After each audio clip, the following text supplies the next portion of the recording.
Look what Olympus has just given us. It's a bag with stuff in it.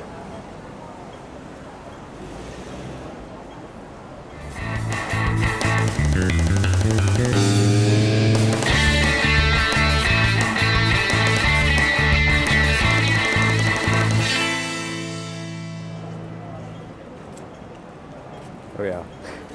See, nobody was taking pictures of me when I was reviewing the D5500. Just goes to show. Okay, let's go. Thank you. Alright.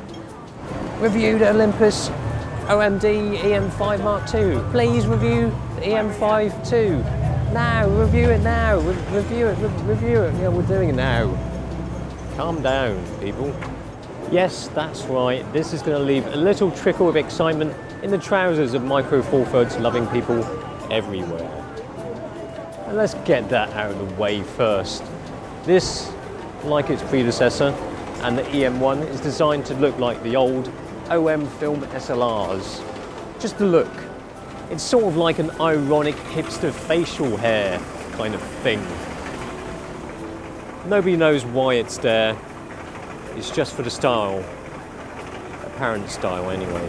First there was the OM-ish looking EM5, which we sort of mocked. Then there was the EM1 that we kind of made fun of also. They're both decent cameras, albeit slightly pricey and questionably retro styled. It's not like a Leica, which looks old and it kind of works the same way it did 50, 60 years ago. This looks sort of like the OM, but works nothing like that. It's as modern as they come, but it's sort of a good thing. An electronic viewfinder. It's pretty good. Same spec as the one in the EM1. And it is pretty massive actually. The EVF is undeniably fantastic. 2.36 million pixel, 1.48 magnification. If you don't like that, it has a 3-inch LCD screen on the back also.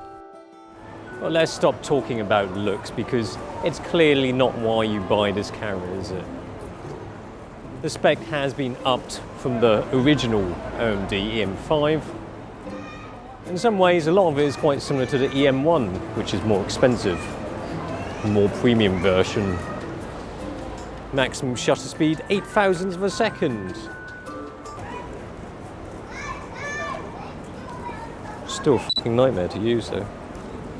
I hate the Olympus menus. Shit, where did you put the ISO button? Olympus go for this interesting switch here. In number one, this is the aperture, shutter speed, or exposure comp. Flickr to 2. ISO, white balance. There's a little fish there. The fish white balance. They've also squeezed Wi-Fi and weather sealing inside too, which is nice if you want to take photos and then upload them to your phone when on the receiving end of some sort of spray of liquid. And you've got 16 thousandths of a second as well in electronic shutter mode, which you didn't have in the EM1.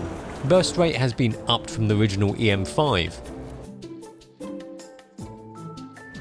In terms of the body design, a lot of it is quite the same as before. I'd say the button layout is a little bit messy, a little bit fiddly with everything. Buttons are small, but of course it's a small camera. And the menus, But we got a lot of fanboys of this camera, so it's great. I think that's when, I can't remember when they released the EM5, but they have made improvements over the EM5. Subtle improvements, but they haven't taken megapixel count up because you can't really.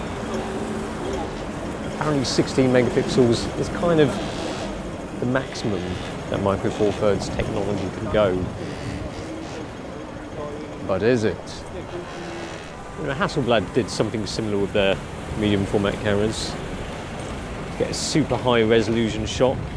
With this, it takes 8 shots and combines them, and you get a super high res image, 40 megapixels. You can get 40 megapixels with a high resolution mode, but doesn't make a huge difference.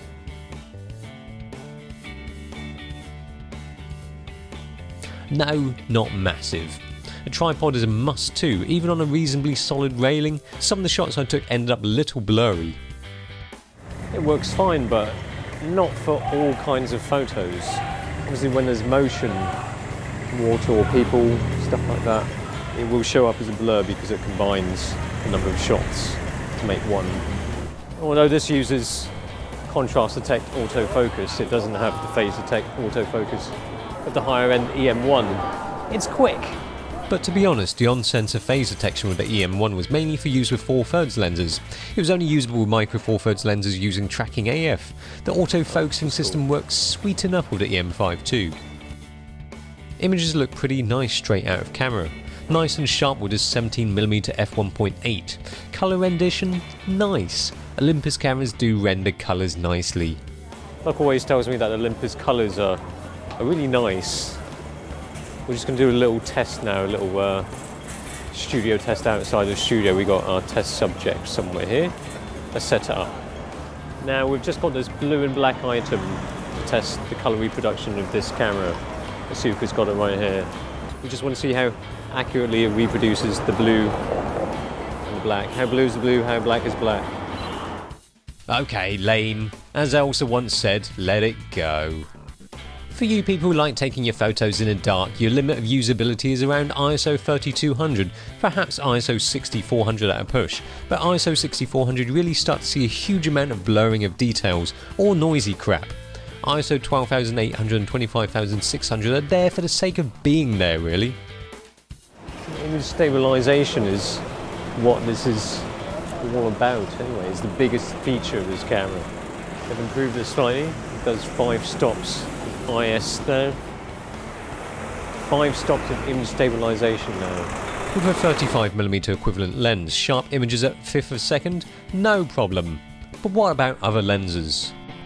Even at a 1/5 of a second, wide angles will look ultra sharp, so you can try some creative things with slow shutter speeds without the need for a tripod and get good results. Okay, but how about an 80mm equivalent at a 1/3 of a second? Boom! Take that, Chinese writing, not a problem either. But another area of improvement is the video mode. You've got better quality now. It goes all the way up to 77 megabits per second. All eye. The video quality is better than before, better than the EM1 too. It's a decent video mode. It doesn't excel, but at least something that you should be perfectly happy to use. Overall, it doesn't look or feel like a very new camera. It doesn't look too different to the EM5 and EM1, but it has been updated in the right areas, and with specs that rival the EM1 and even better in some areas. The EM5 too feels like more of a complete camera, a better all-rounder. Yeah, it's still not entirely cheap. Its OM styling is perhaps a bit weak, but at least it doesn't look like a Pentax mirrorless camera. But the key thing is that, as a photographic device, for micro 4/3, it's really rather good.